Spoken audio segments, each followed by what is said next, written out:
Good day everyone, and welcome to this second session on the government of the future, which is the policy framework of #Hope4SA. In our previous session, Diane already worked through a need for a righteous governance, our guiding principles on which this policy framework is based on, the strategy informing the policy framework on how we will transform South Africa, and she also touched on the 12 policy goals. In this session, I will go through in a bit more detail around our strategy and then look at how those policy goals, 12 policy goals, aligns to the strategy and end with the plan we have to rebuild South Africa step by step.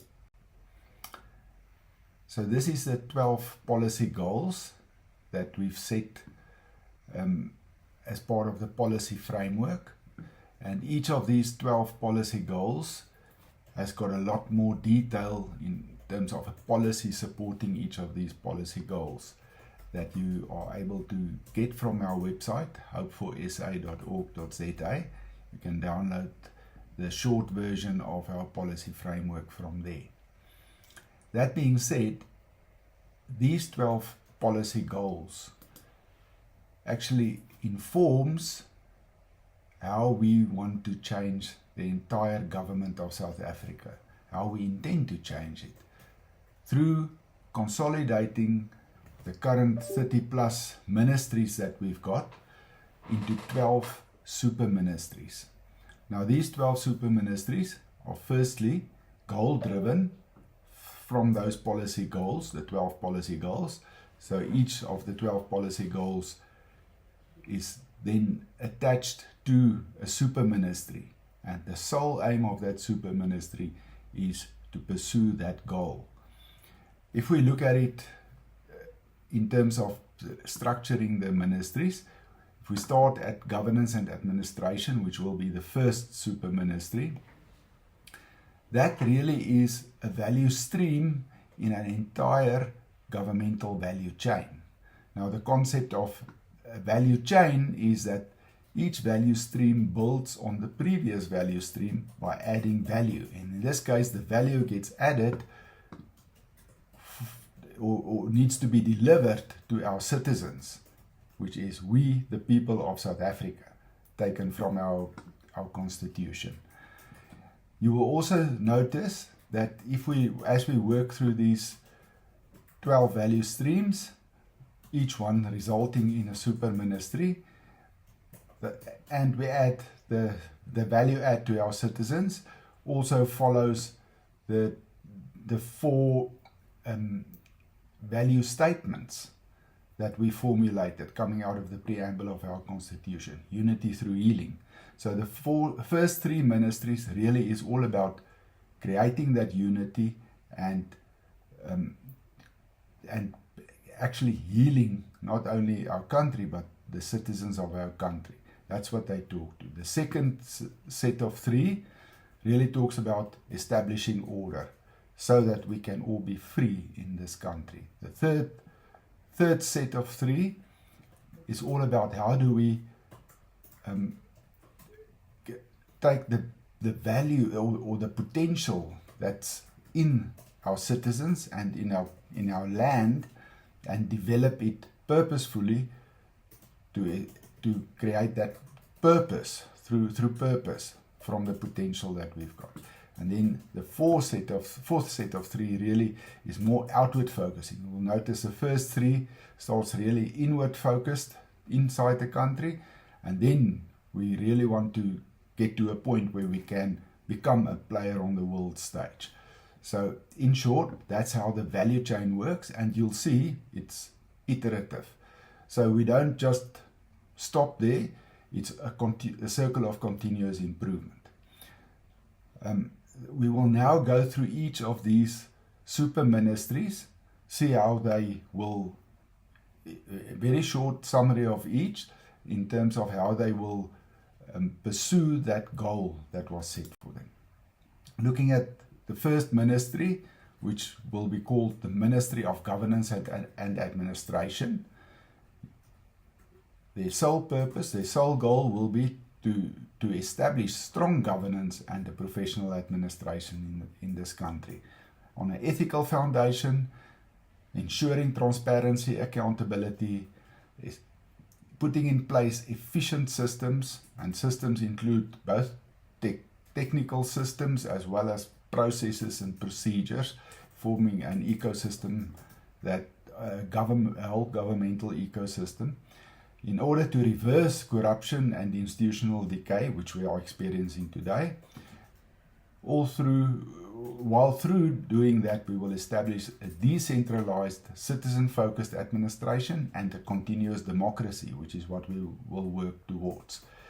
There is more detail in our policy framework around how we, if you're interested in any of these concepts, and how we will actually execute on those. The next ministry that will be established is the Ministry of Social Cohesion and Community Empowerment. This really will be, it's actually the core part of healing our nation. So to unite the whole of South African society by empowering disadvantaged and rural communities, where we see most of our decay actually happening, through asset-based community development, a strong concept that we will be focused on. In essence, this is how communities will be able to help themselves. We will teach and train and put support structures in place so that the assets in communities can be utilized for those communities and not lie dormant and be neglected. The second, let's call it a pillar of how we will foster this social cohesion, is through socio-economic enablement and development, the acronym that we formed for SEED, and there will be SEED tokens which will be issued to help with housing, poverty relief and family well-being. So all of those, let's call it the social issues that we're currently experiencing in South Africa will be addressed through this SEED system, where it won't be handouts like the grants we have today, but it will actually be a token with value to be redeemed at very specific suppliers that participate in the whole SEED system. There will be a SEED wealth fund that will be established that will actually fund all of these SEED tokens to ensure that the money that's provided for specific purposes actually gets spent for those purposes, and thereby uplifting communities and the individuals in those communities. The third ministry will be the Ministry of Health and Wellbeing. And really this will be taking an holistic approach, not only physical health, but also mental health and the social well-being. So you can already start seeing how the multiple departments we've got will be naturally thrown together to work towards a single goal. So in this case, the Department of Health and the Department of Social Development will be combined to look holistically at the social well-being, physical, mental, and social aspects of our society. We will be supporting natural and holistic approaches, shifting away from harmful practices, ensuring equitable access, again via the SEED system. The SEED fund that will be available for people who can't afford healthcare will be able to receive tokens and redeem those tokens at specific healthcare facilities. Maybe something around the SEED system. Yes, there will be public healthcare facilities. When we look at education coming as the next ministry, there will be still be public schooling, but they won't be competing against private institutions. They will all work together. When you have a SEED token, you will be able to redeem it either at a public institution or at a private institution, and the entire ecosystem will be, through the entire ecosystem, we will be able to manage that, again using technology. Looking at the fourth ministry, That's the Ministry of Education and Skills Development. So now we're moving into the quadrant of liberty through order. Again, it's about freedom to have choice of schooling. Every family needs to be free to choose to which school they want to send their children. We will also then support comprehensive skills development by empowering the school governing bodies. Not like today where the school governing body's power is diminished, but given more authority and power to us. Focusing on the communities so that we can heal those individual communities. The central theme through all of this, you will see, is decentralization. We don't want to centralize decision making. We don't want to centralize all power at the top, but we're distributing decision making power to the lowest level of impact. In the education system, it's in the local community, the local schools. We will implement innovative education models such as creative education, values-based learning, alongside STEM. Yes, there's today a huge focus on STEM, but it's done in such isolation. We will see further on one of the other ministries how it links back to the Education and Skills Development Ministry and how they will work together. Again, seed tokens for those who can't afford schooling. There's seed tokens available that can be redeemed, again, at either private schools or public schools. It depends on the circumstances, depends on the geographic location. Everything that the state will do will be to support personal growth, economic development, and participation in the economy and social contribution. That's how we implement the values that Diane has talked about in the previous session. This is practical implementation based on that value system. The fifth ministry is the Ministry of Law and Order. Now you can see this is really the heart of the liberty through order quadrant. And here we will definitely rigorously enforce the rule of law, not selectively like it's done today. Today, specific areas of society is targeted with specific laws that's supposed to be enforced across the board, from the richest communities to the poorest communities, across all sectors of society, all levels of income. Everybody should be justly and equally handled by the law, which is not happening today. So we will also implement restorative justice across South Africa. We will professionalize the police force, integrate justice systems. Again, that whole integrated justice, which is also let's call it a sub-value chain of the entire governmental value chain, where there's policing, the court system. The policing system needs to talk to the court system needs to talk to the prison system needs to talk to the social development. All of those facets needs to be integrated, and not only at the technical level but also at the process level. We will look at life cycles, not individual phases of those life cycles all in isolation like it's happening today. Moving to the sixth ministry, the Ministry of Public Services and Infrastructure. It's very deliberate that this is only the fifth element in the value chain, although it is the most visible part of the decay in South Africa today. Just by addressing infrastructure and service delivery in isolation will not bring healing to the nation. It's not the root cause. The destruction and the decay we see today, the root cause of that is not the fact that the infrastructure is not looked after. It starts earlier in that value chain, as you will see. I hope you get start to get the understanding how the value chain builds one on top of the other. We will proactively address this the scourge of informal settlements. And again, informal settlements is not the fault of the people living in those informal settlements. It's the fault of lack of infrastructure, proper infrastructure, proper processes, immigration processes, all of that. We will address that, all of those proactively, but in a very humane and a dignified manner. Undocumented foreigners will not just be deported summarily. If they are able to contribute to the local economy, they do have some form of an income, then we will look at it humanely and look at a system where they will be able to get work permits.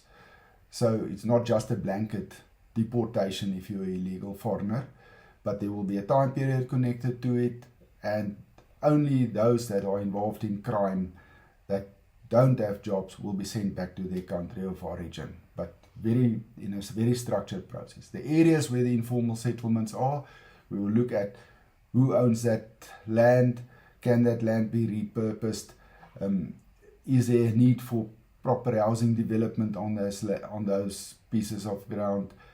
Mostly we know in South Africa, informal settlements are built on government land. So it's all within the power of the government to be able to manage this properly, but again, in a more humane and dignified manner. Today it's just turning a blind eye, and we know the scourge from that, out of that is bred crime, out of that is bred lawlessness, and the people living inside those areas have to become a law on their own, because our law is not currently looking after them. Moving on to the seventh ministry, the Ministry of Natural Resources and Agriculture. This is, again, a combination of multiple departments, the Department of Agriculture, the Department of Mineral Resources, and again, you'll see it's very purposefully done, because those are typically two opposing forces, or areas of interest, traditionally opposing opposing areas of interest that typically compete for the same resource, namely land. So we will, by purposefully putting them together under a single super ministry, they will both work together to promote, to firstly sustainable manage our natural resources, promote conservation practices, look at equitable land reform, responsible resource extraction, involve the communities, again in a humane and dignified manner, the affected communities, looking at ways to help them participate in the value that gets created, let's say through mining in those areas. We know there's been attempts in the past, but corruption has always crept in. We will be very, very sure to, again, through the seed system, the token system, there's never any money that passes hands like it is today. And the seed token system, because we will manage it very technically on a technology platform, will be transparent. Who gets what, where does the money get spent, and specifically where does it get spent. Always the focus on developing the local economy first before money goes out of that community. There will be it will also support farming initiatives, addressing the historical imbalances, while not at the cost of food security, always bringing it in balance. The key here, and another central theme you will see, is always bringing balance between competing interests for the same resources.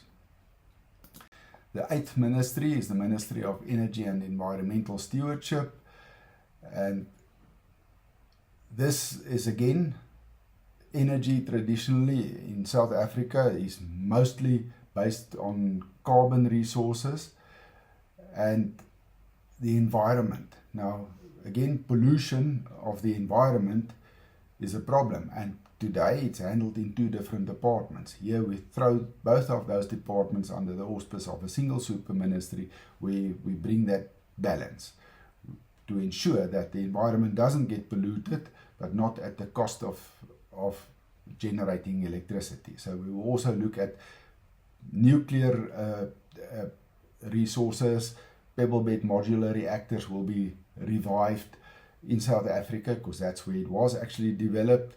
But our current government has shut that project down, and that all that knowledge and know-how has been shipped to the US.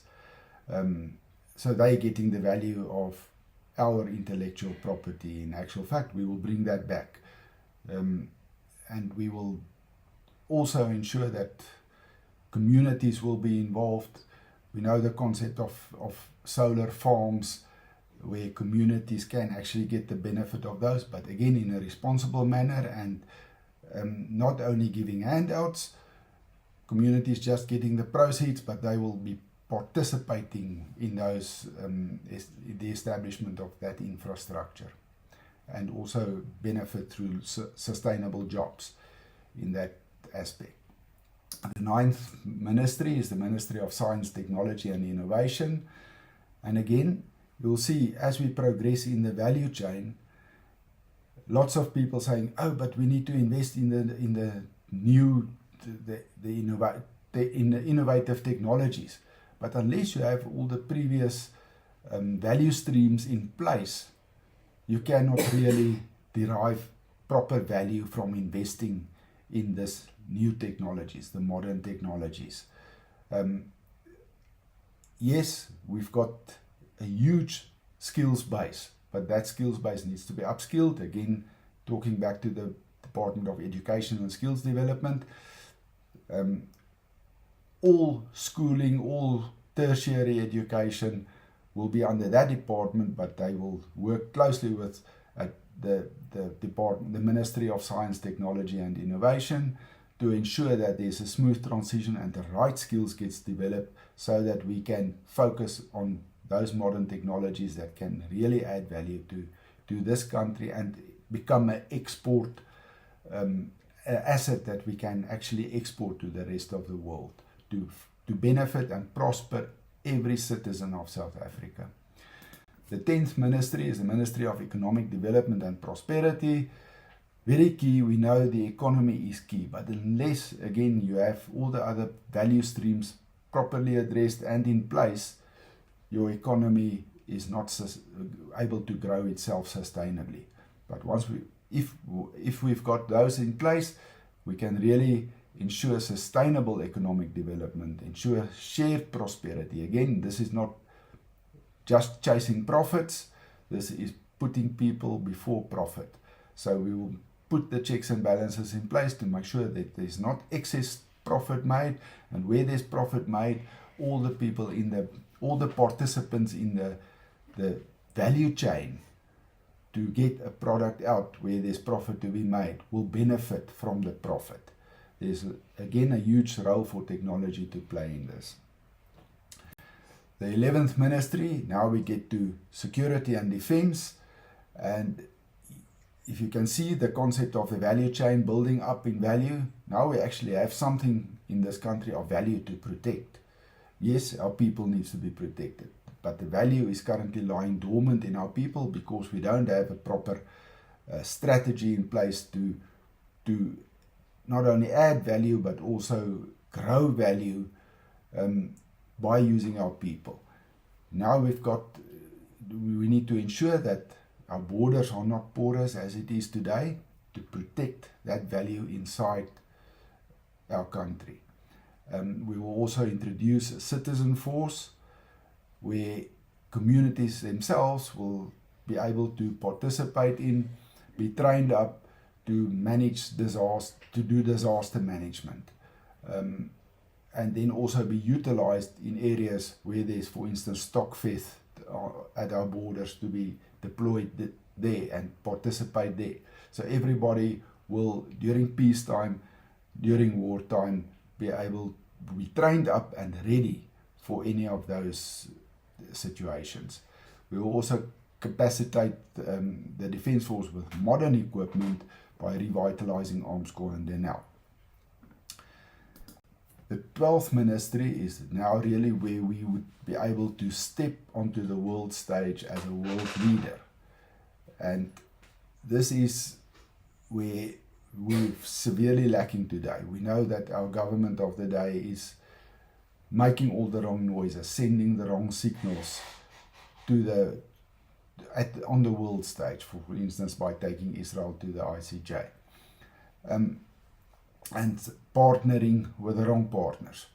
Iran is definitely not going to be a partner of ours, and for that matter, none of the BRICS countries. That alliance is something we will purposefully and strategically disengage from and build cooperative alliances with those nations that are like-minded with us. Same ideologies, same strategic directions, same focus. And we're not saying it's neither socialism nor capitalism. It's somewhere in the middle between those two, because we know biblically there's a form of socialism that's biblical in terms of we need to share that shared prosperity. But if you need to do it in a responsible manner, proper stewardship. It's all about stewardship, and we will align with like-minded nations where we see they are going in the same direction as us. We will definitely not trade with nations and countries where they support terrorism, like our current government is doing. And that would be completing the value chain with those 12 super ministries. The question is then, how would we implement it? We will do this step by step, and we call this the GovTech approach, for the reason that we have a strategy, we have policies, those policies needs to be executed. If you don't follow a plan to do that, you never end. You may have a great strategy, you may have good policies, but if you fail on the execution, it doesn't mean anything. As we again see, our government of the day is a perfect example of how not to do it.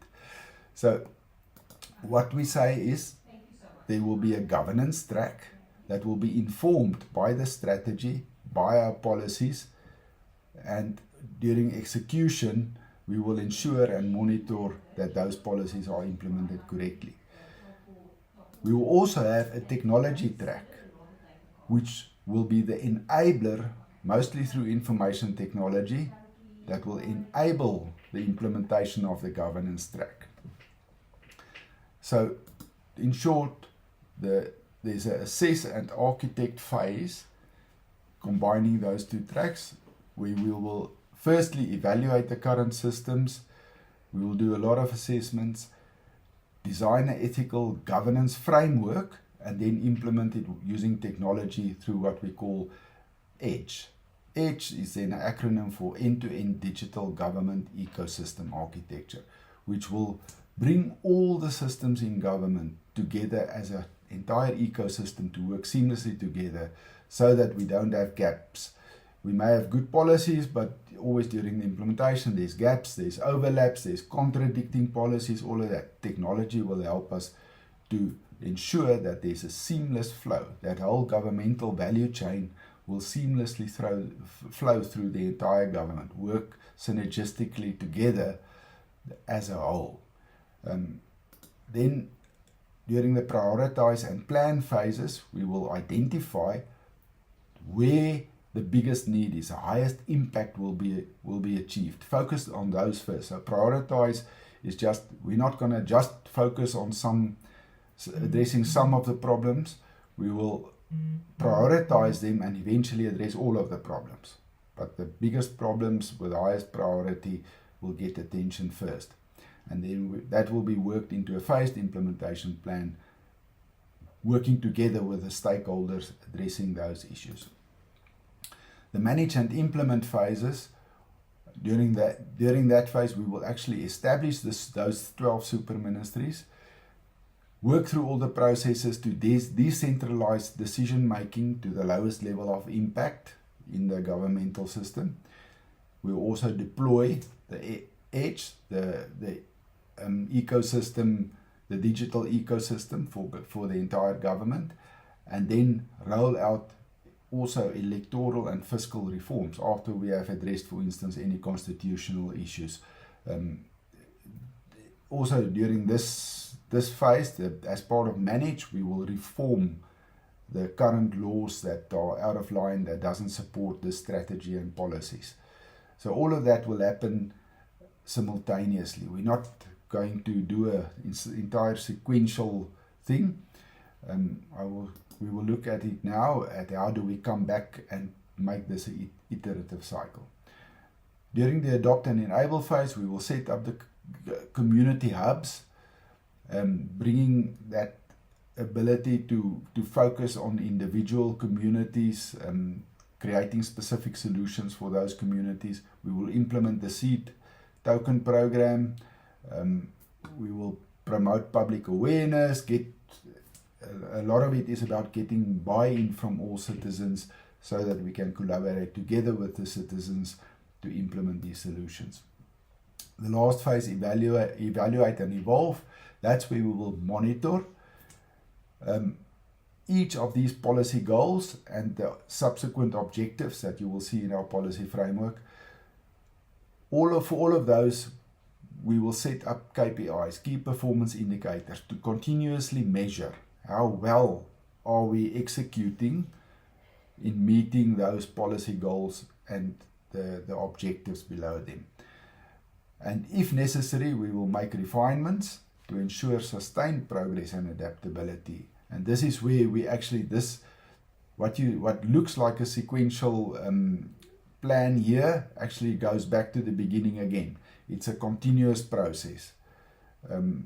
Sometimes difficult. We could draw it in a circle to always come back, but initially the focus will be get all 12 those policy goals implemented through this process, come back and go into a continuous improvement cycle.